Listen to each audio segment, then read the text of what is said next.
எல்லா மதங்களை விட மூட நம்பிக்கை அதிகமா இருக்கிற மதம் இந்தியால எது தெரியுமா சார்? கிறிஸ்துவ மதம். இந்து மதத்துல கூட அவ்வளவு மூட நம்பிக்கை இல்ல. இந்து மதத்தை பின்பற்றவங்க கூட அவங்க மதத்தை நிரூபிக்கிறதுக்காக கொஞ்சமாவது சயின்ஸை யூஸ் பண்றாங்க. அந்த காலத்துல கிராவிட்டி அந்த வார்த்தையெல்லாம் அவங்க பயன்படுத்துவாங்க. ஆனா கிறிஸ்துவ மதம், அதுவும் கிராமங்கள்ல குக்கிராமம் தோறும் நீங்க போய் பாத்தீங்கன்னா சர்ச் இருக்கு. அவங்க ஒரு ஃபாதர் யார் இருக்கிறாரு, அவர் எண்ணெய் விற்கிறாரு, பேய் ஓட்டுறாரு, அருள் வாக்கு சொல்றாரு, குடும்ப பிரச்சனையை தீர்த்து வைக்கிறாரு. அங்க ஏதாவது பெண்கள் கிடைச்சா அவங்களோட ரிலேஷன்ஷிப்ல இருக்கிறாரு. அந்த பெண்கள் கொத்தடிமை மாதிரி மாட்டிக்கிறாங்க அவங்க கிட்ட.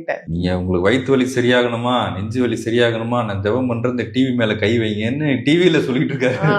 அந்த மாதிரி மக்களை முட்டாளாக்குறது எந்த மதம்னா கிறிஸ்துவ மதம் தான். ஒரிஜினல் கிறிஸ்டியானிட்டி இதுக்கு எதிரானது. இயேசு கிறிஸ்து சொல்றாரு, இந்த கோயில்ல உன்னை ஏமாத்துறான், எண்ணெய் வைத்து ஏமாத்துறான், அவங்க கிட்ட இருந்து வாங்காத சாட்டை எடுத்து அடிக்கிறாரு.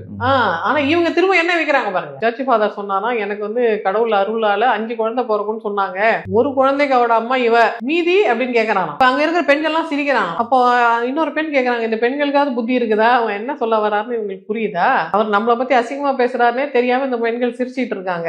அவங்க மத பிரச்சாரம் பண்றேன்னு சொல்லிட்டு பெண்களை வேட்டையாடிட்டு இருக்காங்க. யாராவது கேள்வி கேட்டா நீ கிறிஸ்துவ மதத்துக்கு எதிராக சொல்லிட்டேன்னு சொல்லிடுறாங்க. நான் கிறிஸ்துவ மதத்துக்கு எதிராக சொல்லுங்க, நீங்க இங்க சேட்டை பண்றீங்க அதை மட்டும் தான் கேக்குறேன். மதத்தின் பேரால் நீங்க தப்பு பண்றீங்க, பெண்களை நீங்க சூறையாடுறீங்க, மக்களுக்கு தவறான விஷயங்களை சொல்லி தரீங்க, உங்களுக்கு ஏதோ ஸ்பெஷல் பவர் இருக்குதா, நீங்களே அந்த காலத்து பிராமணர்கள் பண்ண வேலை எல்லாம் இப்ப கிறிஸ்துவ ஃபாதர் யார் செய்யறாங்க.